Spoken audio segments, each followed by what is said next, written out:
오늘 성남시 수정구 더불어민주당 김태년 의원님 모시고 인터뷰를 진행하도록 하겠습니다. 의원님 이렇게 참석해 주셔서 고맙습니다. 네, 반갑습니다. 그러자 여기 나와 있는 대로 그냥 진행을 좀 하도록 하겠습니다. 편하게 하시죠. 뭐. 그렇게 하도록 하겠습니다. 원래 인터넷 방송, 인터넷 방송이 신문, 네, 신문 인터넷 신문. 또는 방송 뭐 이렇게 좀 편안하게 이야기하는 게 네. 특징 아닌가요? 네. 그래서 이제 먼저 제가 이제 회장으로서 이제 질문을 드리는 것은 올해 2024년도 제22대 국회의원 선거 역사적 의미에 대해서 한번 처음에 시도를 말씀을 좀 해주시는 걸로 시작을 하면 좋을 것 같습니다. 제가 이번 선거를 지금 치르면서 깜짝 놀라고 있는 것 중에 하나는 이번 선거의 의미를 우리 국민들이 너무 잘 알고 계시더라. 우리 시민들이 너무 잘 알고 계셔요. 그러니까 제가 막 여러 가지 것들을 다 분석해서 이번 선거의 의미는 이렇습니다. 이렇게 이야기하는 것보다도 훨씬 더 정확하게 우리 주민들, 우리 시민들께서 이번 선거의 의미와 성격에 대해서 잘 알고 계시다는 것을 느끼고 있습니다. 지금 윤석열 정부가 들어서서 지금 채 2년이 안 됐는데 우리 국민들이 느끼기에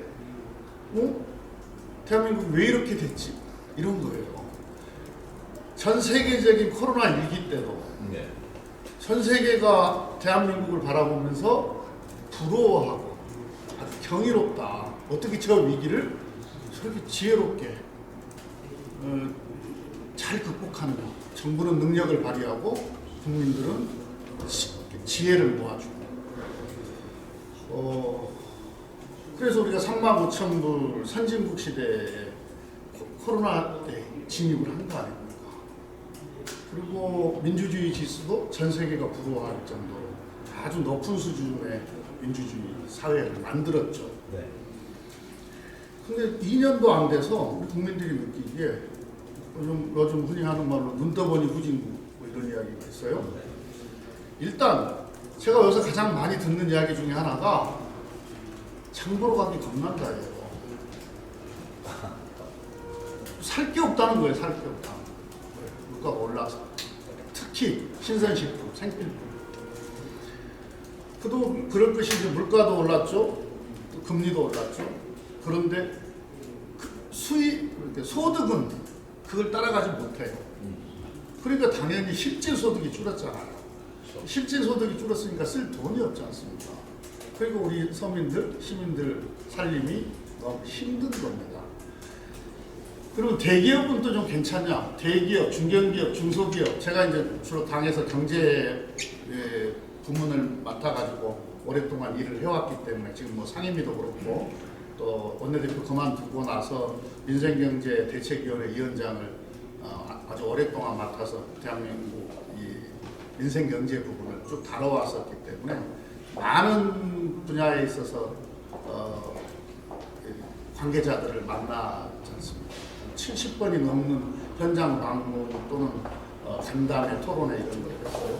근데 대기업도 힘들다 그러고 중견기업도 힘들다 그러고 중소기업도 힘들다 그러고 골목상권, 자영업도 힘들다 그러고 우리 서민들, 시민들도 힘들다고 해요. 그러면 경제 운영과 윤석열 정부의 경제 운영에 뭔가 문제가 있는 거거든요. 그래서 경제 운영의 기조를 바꿔라. 큰일 난다. 근데 뭐 전혀 아주 귀틀막 귀 딱 틀어막고 들으려고 하지를 않습니다. 결국은 또 뭐까지 문제가 생긴 거냐면은 우리가 어떤 위기가 오더라도 심지어 IMF 경제 위기 상황에서도 우리가 미래를 내다보는 대한민국의 미래를 내다보는 R&D 예산을 한 번도 줄여본 적이 없어요. 그런데 지금 쇼크 상황도 아닌데 국회에 제출할 때 정부 예산 편성안에 무려 5조가 넘는, 물론 국회에서 조금 복구를 해서 한 4점 몇 조 정도의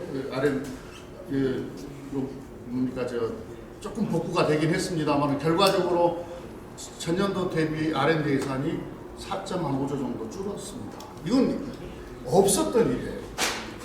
그래서 우리나라 지금 경제 성장률이 작년 경제 성장률이 1.4%입니다. 쇼크 때를 빼고는 이런 성장률을 보인 적이 없어요. 25년 만에 일본의 경제 성장률이 역전됐어요. 그런데 일본은 대표적으로 저성장 국가입니다. 근데 일본의 경제 성장률이 역전되었거든요. 그렇다고 한다면 지금 정부의 윤석열 정부의 경제 정책의 운영은 대단히 심각한 문제가 있다. 그래서 이 기조를 바꿔야 한다는 겁니다. 지금은 외교도요, 경제예요. 지금 우리가 무역수지만 하더라도 무역수지 그 흑자가 세계 10위권 왔다 갔다 하던 나라였습니다. 지금은 200위권으로 밀려버렸어요. 근데 대부분의 적자가 어디서 나냐? 우리가 최대 흑자국이었던 중국에서 적자가 발생하는 거예요. 그게 무역수지가 적자예요. 그러니까 이 미국, 일본의 편중외교가 결국은 경제까지 부담을 줘요. 이런 상황이 도래를 했거든요. 그리고 뭐 우리 언론사니까 잘 아시겠지만 세상에 김건희 특검법 이랬다고 여사 안 붙였다고 방심위에서 어떤 제재를 가하기 위한 심사를 한다는 것, 어떻게 민주국가 대한민국에서 한 번이라도 상상을 해봤습니까? 언론까지 다 이 틀막을 지금 하고 있는 거 아니겠습니까? 그래서 어떤 민주주의 문제도 그렇고 경제 문제도 그렇고 어떤 외교 안보 문제도 그렇고 지금 윤석열 정부의 지난 2년간을 우리 국민들께서 평가하고 계시는 거고, 그래서 이번 선거를 통해서 제대로 심판해야 되겠다. 이런 생각들을 우리 국민들이 갖고 계시는 것 같아요. 아까 제가 모두의 우리 국민들이 이번 선거의 성격에 대해서 너무 잘 알고 계시더라라고 말씀드리는 것은 그런 의미입니다. 분명하게 이야기지만 이번 선거는 윤석열 정부의 지난 실정, 무능, 그 다음에 서민에 대한 무관심, 민주주의 퇴행, 경제 추락, 그다음 외교 잘못, 이 모든 것들을 심판하는 선거다. 이렇게 의미를 부여할 수 있을 것 같습니다. 네. 그러니까 윤석열 정부의 뭐 정치, 외교, 사회 모든 기본적인 문제, 경제까지 포함해서 모든 문제가 있기 때문에 이것을 심판하는 선거다. 네, 그런 유한 말씀이시네요. 두 번째 질문 말씀드리겠습니다. 지금 오랫동안 지금 정치를 좀 해오셨는데 현재까지 어떤 정치인으로서 활동을 해오셨고 이제 정치를 또 어떤 방향으로 추진을 하고 싶으신지 그거에 대해서 말씀 부탁드리겠습니다. 주신 지금 질문에 정확하게 이제 요지가 구체적으로 정책으로 답변하라고 하는 건지 아니면 철학과 가치로 답변하라고 한 건지는 제가 뭐 철학과 가치로 근데 그렇긴 한데 철학과 가치와 관련한 일이라면 이런 거죠. 정치는 억울한 사람이 없게 하는 것, 억울한 사람이 없게 만드는 것이 정치의 본령이라고 생각을 합니다. 그러려고 하면은 공감의 정치가 돼야 됩니다. 누군가가 힘들어하면은 정치 영역은 같이 힘들어 봐야 돼요. 누군가가 억울해하면 같이 그 억울한 심정이 무엇인지 공감할 줄 알아야 합니다. 그리고 공감이 대단히 중요한 거고요. 정치는 약자를 위해서 필요한 겁니다. 우리 사회의 약자를 위해서. 우리 사회의 강자는요, 놔둬도 알아서 잘 살아요. 근데 약자는 정치가 규칙을 만들어서 보호해주지 않으면 약자는 되게 힘들죠. 살아가기가 힘들죠. 짓밟히죠. 그래서 약자와 동행하는 것이 정치다. 그러면서도 우리 대한민국이라고 하는 우리 사회의 어떤 미래 비전, 미래를 볼 줄 아는 눈, 이게 필요한 거죠. 미래를 설계할 줄 아는 정치, 이게 필요한 거고요. 우리 이제 맹자가 이야기했던 측은지심, 이것도 하나의 정치의 본령이라고 말할 수 있는 거고요. 그리고 이제 막스 베버가 이야기했던 소명으로서의 정치, 직업으로서의 정치, 이 가져야 될 덕목으로 놓고 본다라면 책임, 열정, 그리고 균형감 이런 게 필요한 거죠. 근데 이런 것들을 이런 가치와 철학을 가지고 부족하지만 그런 정치를 하고 싶습니다. 앞으로 제가 정치를 하는 한은 계속 이 가치를 잃지 않아야 된다고 봅니다. 공님 혹시 질문하실 사람 먼저 좀 하실 거 있으시면 일단 세 번째 질문 넘어가도록 하겠습니다. 수성구에서 지금 현재 여러 가지 뭐 이렇게 민원을 좀 받으시고 여러 가지 문제점에 대해서 얘기를 좀 들으실 텐데 맞죠. 그것들을 해결하는 방식 뭐 몇 가지 한두 가지 예만 좀 들으셔서 글쎄요. 그걸 뭐 너무 많이 한다면 너무 많아서 많아요. 한두 가지 예를 들어서 그걸 어떻게 풀어나가시고 어떻게 이제 해결해 나가시는지 그것들을 좀 해결 구조를 좀 말씀해 주시죠. 그러니까 이제 평상시에도 이제 우리 상남에 어떤 많은 분야의 많은 분들을 만나지 않습니까? 그러면 이제 많은 소망들이 있고 또 많은 요청이 있으세요. 그 하나하나가 다 소중하거든요. 특히 이제 이 선거가 우리 어떤 주민의 입장에서 보면 참 좋은 게 선거는 집중적으로 많은 분들을 만나잖아요. 그리고 오늘도 뭐 경로당 아주 여러 군데를 가서 인사를 드리고 왔었는데 경로당 가는 데마다 저기 뭡니까 민원이 있으세요. 어떤 곳을 갔더니 이제 경로당 새로 지어달라고 하는 민원도 있고 또 뭐가 부실하니 교체해달라는 민원도 있고 뭐 그렇습니다. 네. 뭐 오늘 뭐 이 자리에서 그 이야기를 할 일은 아닌 것 같고 가장 지금 이따가 이제 이 기회 되면 병원 이야기는 치료위원회에 하기로 하고 최근에 제가 왜 행정을 이렇게 하지 이렇게 느낀 게 하나 있어요. 우리 주민들도 깜짝 놀랐었고 제가 양지동에 가면 양지공원이라고 있습니다. 잔디가 잘 깔려져 있는 그런 공간이에요. 거기 이제 봄 되면 날씨 좋아지면 운동도 하고 거기 나와서 운동도 하고 주민들이 또 주말 되면은 가족 단위로 피크닉 와가지고 돗자리 깔아놓고 간단한 먹을거리 싸가지고 오셔서 거기서 가족들이 즐겁게 놀기도 하고 그래요. 또 한여름에는 또 저녁에는 시원하니까 거기다가 또 돗자리 깔아놓고 그러니까 더위를 피하기도 하고 아주 좋은 운동 공간이고 휴식 공간이고 피크닉 공간이에요. 그런데 우리 주민들이 아무도 모르게 거기다가 야구장을 지은다고 시가 추진을 했어요. 우리 시가 우리 주민들이 뒤늦게 알게 됐죠. 그래서 지금 막 많이 반대를 하고 계시는데. 사용했던 이 있는데 그걸 확 바꿔버리니. 아니요, 야구 동호인들이 많고 야구 동호인 클럽도 많고 하니까 야구장을 더 만들어야겠죠. 필요합니다. 저는 야구장 더 만들어야 된다고 봅니다. 근데 멀쩡하게 주민들이 현재 잘 이용하고 있는 그런 시설을 갖다가 에다가 야구장을 만들 일은 아니잖아요. 주민들하고 아무 소통도 안 하고 주민들이 이용하지 않는 어떤 부지를 찾아서 야구장을 만들어야죠. 그러니까 이게 행정이라고 하는 것이 소통이거든요. 소통.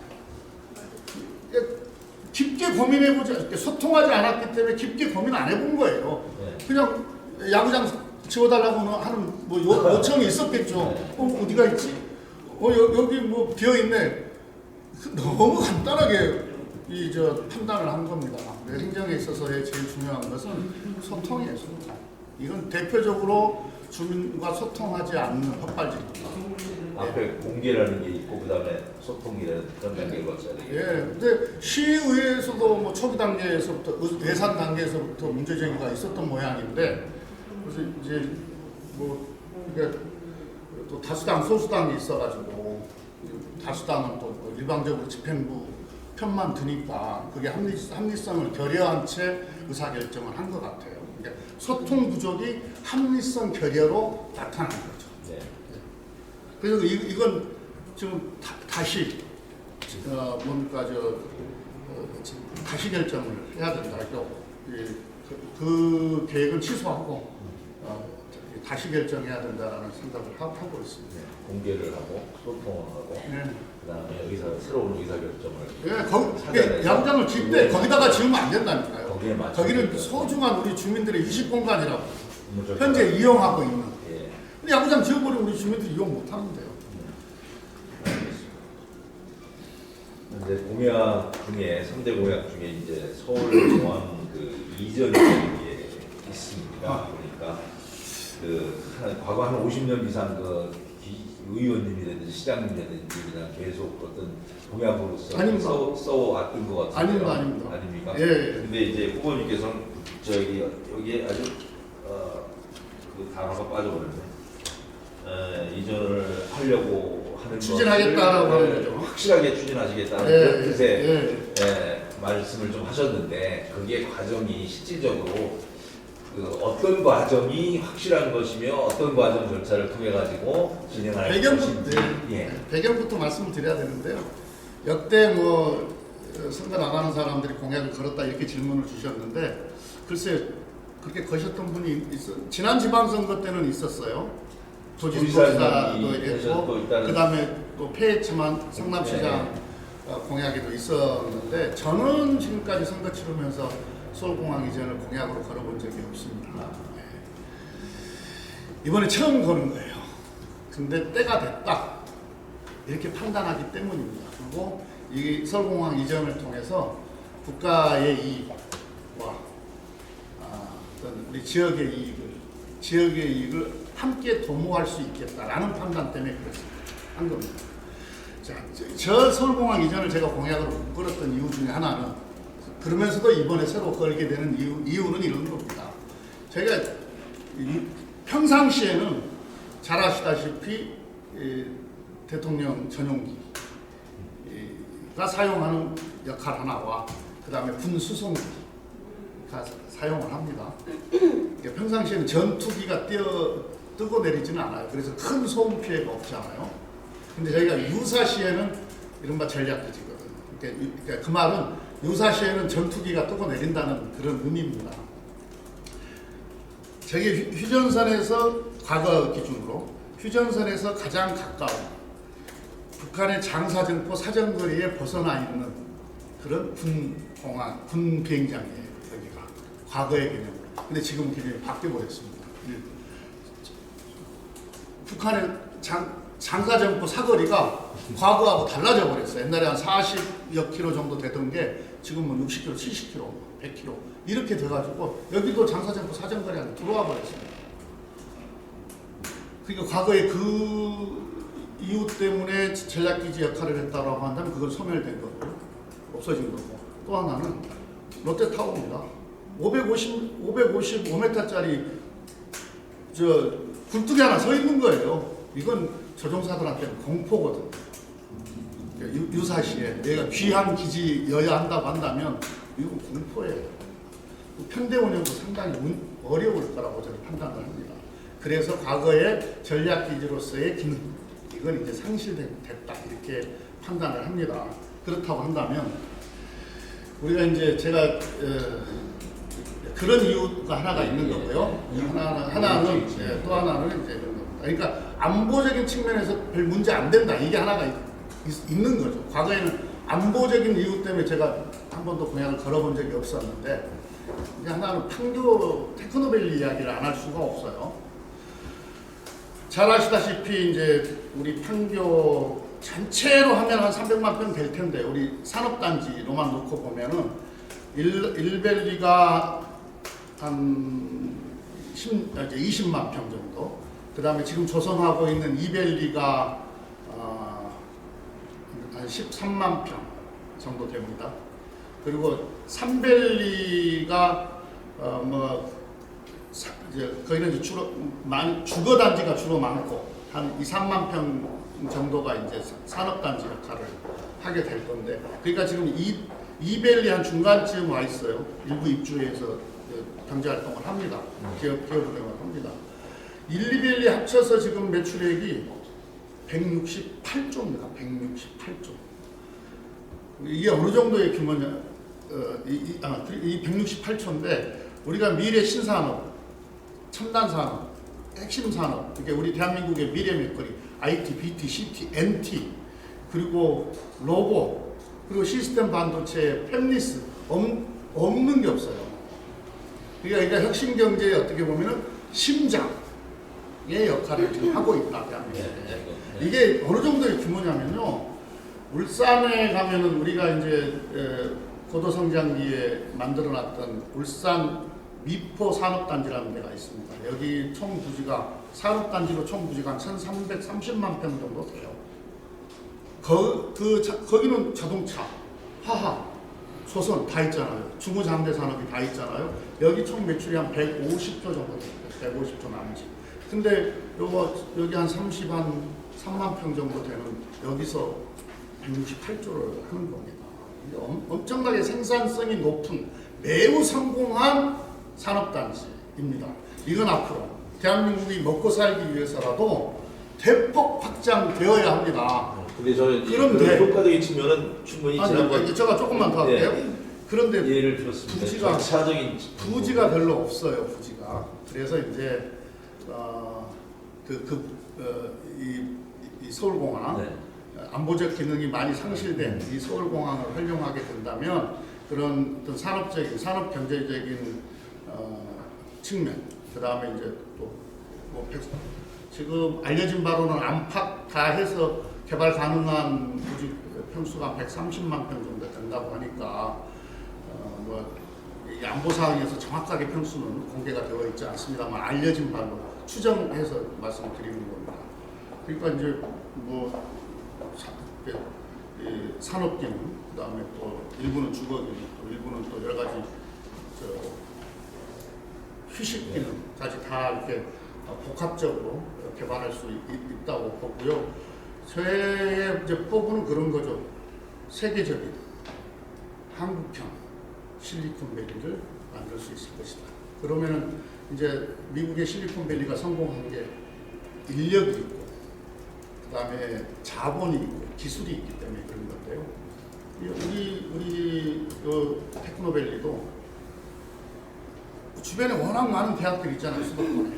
그래서 인력이 있고, 그 다음에 이제 핵심 펀드, 과감하게 핵심 펀드 같은 것을 조성해서 자본을 만들고, 또 기술을 확보하게 되면 미국의 실리콘밸리를 능가한 그런 한국형 실리콘밸리로 만들어낼 수 있을 것이다. 이렇게 보는 거고요.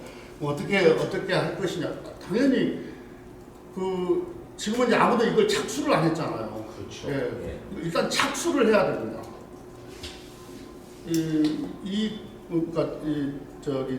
예를 들어서 대통령 전용기는 공항은 어디로 옮길 것인지 등등 여러 가지를 종합적으로 놓고 정부하고 협의를 해 나가야 하는 거죠. 근데 지금까지는 착수를 안 했잖아요.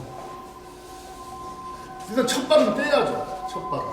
관련 절차는 많이 있을 거예요. 그래서 일단은 착수하는 단계까지. 네. 그러니까 진도가 어디까지 나갈지는 모르겠지만 시작해야 된다는 겁니다. 시작해야 된다. 시작해야 끝이 있잖아요. 그래서 시작하기 위한 제안을 적극적으로 하는 게. 제안만 하는 게 아니고요. 네. 실제로 계획까지 관련한 만들어서 이제 관련한 일들을 것이라는 나갈 거지. 아직 절차가 다 이렇게 체계적으로 만들어진 건 아니다. 이제 그러나 이제 그것은 좋은 일이기 때문에 해야 된다는 그런 좀 의지를 가지고 해야죠. 그래서 내일 우리 성남에 내 지역구 이번에 후보들이 모여서 서울공항 이전과 관련한 어떤 입장을 발표를 하고 또 시민들께 저희들의 의지를 말씀드리는 그런 기회가 있을 겁니다. 다음 정부에 대한 그런 기대치를 포함시켜야지만 할 수 있는 그런 것도 될 수가 있겠네요. 네, 지난번 도지사 공약에도 들어가 있어요. 아까 이제 지역에 있는 후보들끼리 같은 당 후보들끼리 모이셨다고 그러는데 내일 그걸 할 거라고요. 그러니까 EBS 사업을 추진하신다고 했어요. 네. 다음 질문으로 넘어가겠습니다. 그러면은 그런 것을 추진하기 위해서 지금 이광재 후보도 교육에 대한 정책을 발표를 좀 하셨더라고요. 그러면은 더불어민주당 후보들끼리 이런 교육 정책에 대한 어떤 의견을 모으고 조금 더 그 공통 명칭, 공통 의견으로 해서 이렇게 어떤 좋은 안이 더 만들어질 그런 계획이 있으신지 그거에 대해서 좀 구체적으로 좀 말씀해 주시죠. 짧게 말씀해 주세요. 너무 길어요. 국민들 먹고 사는 거 되게 중요하잖아요. 식당. 그다음에 저기 교육 중요하잖아요. 서당. 그리고 우리가 고령 사회가 됐기 때문에 어르신들 노후복지 대단히 중요합니다. 경로당.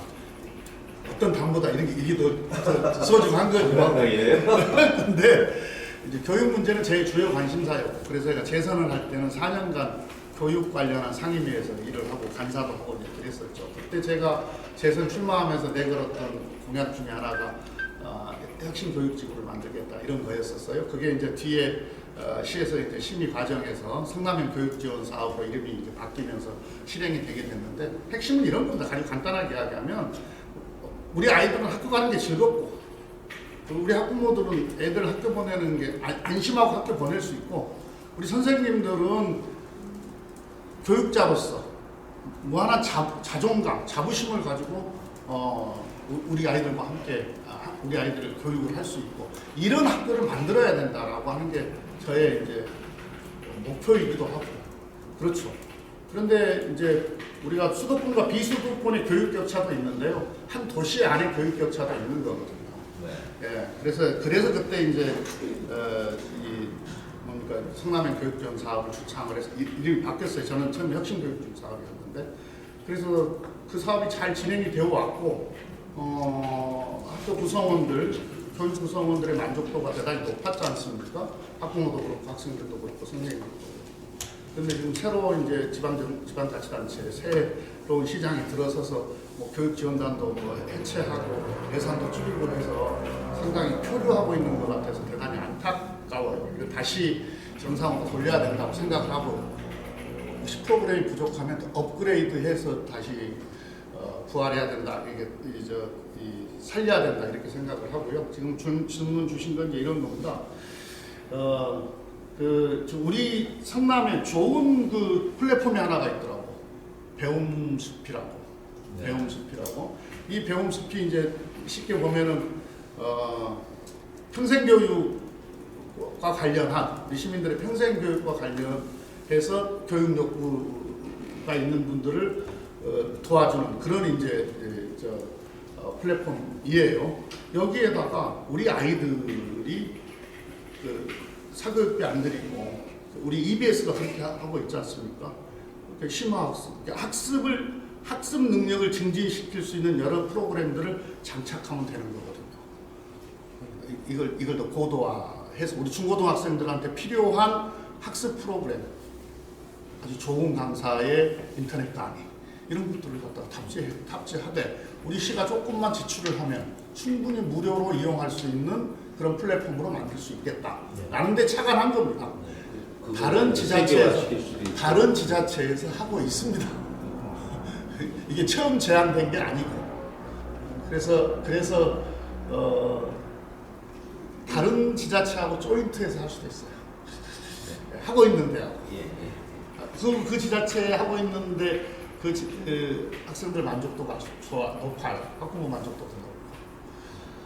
당연히 그러니까 서로에서 좋은 것들을 이제 통합해서 해나갈 수 있는 그런 기회는 항상 오픈돼서 만드시겠다는 그런 뜻으로 봐야 되겠네요. 네, 그러니까 기초학습뿐만 아니라 심화학습까지 가능한 온라인 플랫폼으로 업그레이드하면 되는 거거든요. 이제 아까 말씀하셨던 성남의료원 민간 위탁 추진을 지금 그런 시장이 지금 추진을 하고 있는데, 만약에 그게 너무 불가역적으로 그 단계까지 추진이 되면 또 본인께서 하시기 위한 그런 방법이 추진이 안 될 수가 있지 않습니까? 그거에 대한 어떤 대책은 있으신지 하는 것과 그다음에 어떻게 하면은 또 다른 학교에서 우리 의료를 활용을 하는 게 좋겠다고 하는 그런 두 가지 측면을 좀 들어주세요. 정말 제가 다니면서 우리 시민들한테 많이 듣는 이야기 중에 하나가, 왜 성남의료원은 이 상태로 방치하냐예요. 실제로 지금 신시장 들어서서 거의 방치 수준입니다. 이 좋은 병원을 돈 많이 들여서 최신 건물 잘 지었고 최신 의료 설비를 갖추어서 잘 만들어 놓은 병원입니다. 거의 대학병원급의 의료 서비스를 잘만 운영하면 대학병원급의 의료 서비스를 제공할 수 있는 그런 시설을 갖추고 있어요. 그런데 지금 거의 2년 가까이 지금 거의 방치 수준이거든요. 한번 돌이켜 보십시오. 뭐 과거 역사는 이야기하지 않더라도 저희 정식 개원도 하기 전에 코로나가 터졌어요. 네. 그래서 그 뭡니까 코로나 대응병원, 전담 대응병원에서 우리 시민들의 어떤 안전을 지키는 역할을 톡톡히 해냈지 않습니까? 공공의료는 그런 이게 또 위기 상황에서도 그런 역할을 하게 되는 거거든요. 그러면 이제 코로나가 끝났어요. 그리고 새로운 뭐 지방 어떤 집행부가 들어섰으면 이 병원을 어떻게 정상화시킬 것인가, 우리 시민들에게 어떻게 하면 더 좋은 의료 서비스를 제공할 것인가, 빨리빨리 서둘러서 했어야죠. 지금 17개월째 원장이 공석입니다. 그리고 그러다 보니까 의사들이 지금 떠난다는 거 아니에요. 그러니까 당연히 그렇게 되니까 뭡니까? 우리 시민의 세금이 들어간 이 병원에서 양질의 의료 서비스를 받을 수 없게 되어 있는 겁니다. 이건 직무유기예요. 그 점이 안타깝고요. 그래서 빨리 좀 서둘러서 병원 정상화해서 우리 시민들이 원하는 의료 서비스를 제공했으면 좋겠다. 다시 한번 촉구하고요. 이거 무능한 겁니다. 그리고요.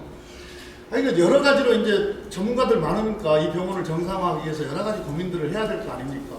그럼 우선 우리 수정중앙부 같은 경우는 도시 지역이지만 고령 인구가 아주 많은 지역적 특성을 갖고 있습니다. 평균 연령이 높아요. 평균 연령이 높다는 이야기는 고령 인구가 많다는 이야기 아닙니까? 그러면 우리 노인 질환과 관련한 어떤 특화된 의료 서비스 이런 것도 고민해 볼 수 있을 거고요. 그 다음에 우리가 지금 저출생 문제가 국가적인 지금 현안이 문제이지 않습니까? 그러면은 어떤 여성의 어떤 이 가임 클리닉을 비롯한 출생과 그 다음에 어린이 소아, 이렇게 소아 어떤 이 전담 이런 특화된 이런 서비스를 갖춘 그런 병원으로 이게 뭔가 업그레이드 할 수도 있을 것이고요. 또 여러 가지 형태의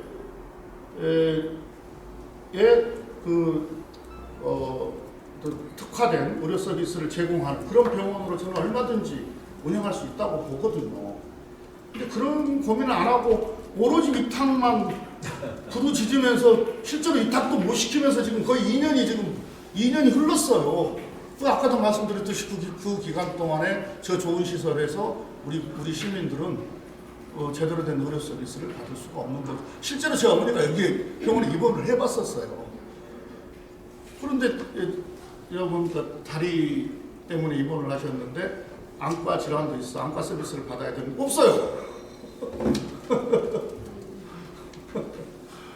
그러면 안 되는 겁니다.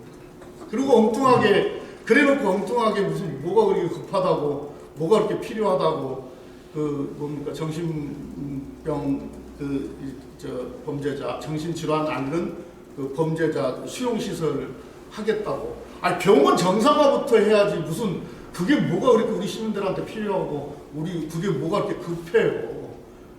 그렇게 하면 안 되는 거죠. 근데 이제 위탁을 추진하는데 이미 위탁이 다 계약이 돼버리면은 의원님께서 원하시는 그런 방향으로 일이 안 될 수가 있지 않습니까? 그거에 대한 뭐 제어 장치라든지 뭐 그런 것들이 확실하게 좀 생각을 하고 계십니다. 아니 그건 이제 시정이니까 이제 저는 제안하고 주장할 수는 있으나 제가 이제 시정과 관련한 어떤 권한을 갖고 있지는 않잖아요. 네, 그렇습니다. 근데 이제 저랑 같이 일하는 뜻을 같이 하는 또 시의원들이 또 계시니까 우리 시민들도 있는 거니까 그런 의견들을 받아서 하여튼 시가 제대로 의사결정하도록 영향력을 행사해야죠. 네. 근데 안 될 수도 있다라는 것은 또 그 기관에 누군가가 갑자기 나와서 계약을 하고 민간 위탁을 받겠다라고 하는 지금 위탁과 관련한 명확한 비전을 계획을 지금 계획이나 어떤 하겠다고만 발표를 했다. 구체적인 어떤 실행 여부 또 발표한 게 없잖아요 지금. 하겠다고만 발표. 예, 하겠다고 또 발표한 것도 아닌 것 같아요. 무슨 기자회견에서 발표했습니다. 그렇습니까? 뭐 네. 용역 내고 뭐 이런 것 같은데. 예. 네, 그 알겠습니다. 뭐 이것도 아니고 저것도 아니고 네. 어떻게 이 좋은 데를 2년씩 방치를 하냐고요. 이렇게 일단 직무유기입니다. 네. 자, 지금 이제 마지막 그 질문이 있는데요. 지금 그 전에 질문하실 게 있으시면 좀 하시죠.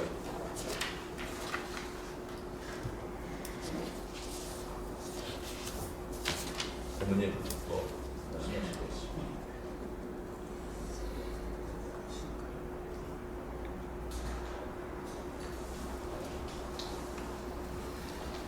자, 그러면은 마지막 질문으로 넘어가겠습니다. 총선에 임하시면서 시민들에게 하고 싶으신 말씀 요약해서 말씀드리겠습니다. 저에게 우리 성남 그리고 수정구는 이렇게 정치인 김태년에게 저한테는 이게 단순한 지역구가 아니에요. 예. 어떻게 보면은 제가 청년 시절부터 제 어떤 땀과 열정이 배어 있기도 하거니와 또 제가 여기서 생활인으로 살고 이게 여기서 결혼하고 여기서 애 셋 놓고 생활인으로 살고 또 시민사회에서 활동을 하다가 그래서 그렇게 하다가 또 우리 시민들의 선택을 받아서 국회의원이 되었습니다. 그러니까 제가 국회의원을 하려고 성남에서 한 게 아니란 말이죠. 그러니까 좀 단순한 지역구의 의미를 넘는 그런 의미가 저한테는 이렇게 인생이죠. 제 인생이죠. 우리 성남 그리고 우리 수정구는. 그래서 훨씬 더 강렬한 그런 책임감과 애정을 가지고 우리 수정 구민과 함께 좋은 공동체, 조금이라도 더 살기 좋은 그런 동네를 만들기 위해서 노력해 왔다고 생각을 합니다. 많은 현안들이 있어요. 우리가 우리 온도심이다 보니까 너무 잘 아시겠지만 주거환경 개선 이거 해야 되고요. 그러나 가옥주도 세입자도 울지 않는, 쫓겨나지 않는 이런 도시정비 사업, 재개발, 재건축 필요하고요. 이것도 지금 쭉 진행을 해오고 있는데 이것도 중단 없이 계속 추진을 해야 됩니다. 그리고 사통팔달 교통망 만드는 문제, 그리고 아까 말씀드렸던 교육 격차가 없는 좋은 교육 환경을 만드는 게 저희가 해야 되는 거고, 그리고 아까 제가 테크노밸리도 이야기했습니다만 또 미래에도 아주 좋은 또 랜드마크 사업들이 조성이 되고 있습니다. 최근에 이제 포스코 미래연구원도 지금 선정이 되었잖아요. 그리고 또 그 주변에 또 역세권 개발도 있어서 첨단 자족 도시, 산업과 경제를 장착한 첨단 자족 도시로서의 또 역할, 성장 이런 게 이제 앞으로 필요합니다. 또 그렇게 되어야 되고요. 할 일이 많아요. 할 일이 많은데 저에게 맡겨진 역할 충실하게 하도록 하겠습니다. 늘 저는 은혜를 갚는다는 생각으로 은혜를 우리 주민들한테 과분한 은혜를 입었고 그 은혜를 갚아야 된다는 그런 생각으로 일을 하고 있다 이렇게 말씀을 드립니다. 그러려면은 책임감 있게 해야 되고 반드시 성과를 내야 하고 그러면서도 이제 한편 또 지금 국가 운영에 여러 가지로 지금 문제가 생겼는데 이거 바로 잡는 일 이것도 이번 새롭게 국회가 구성이 된다면 제대로 해야 된다고 생각합니다. 만약에 지금 행정부만 갖고도 나라를 이 모양으로 이렇게 운영을 하고 있는데 윤석열 정부가 국민의힘이 국회까지 만약에 장악을 하게 된다면 어떤 일이 벌어질지 끔찍해요. 이번 선거에서는 그저 우리 시민들께서 아까도 말씀드렸듯이 저보다 훨씬 더 명료하게 이번 선거의 성격을 파악하고 계시는데 저도 충실하게 부응하도록 하겠습니다.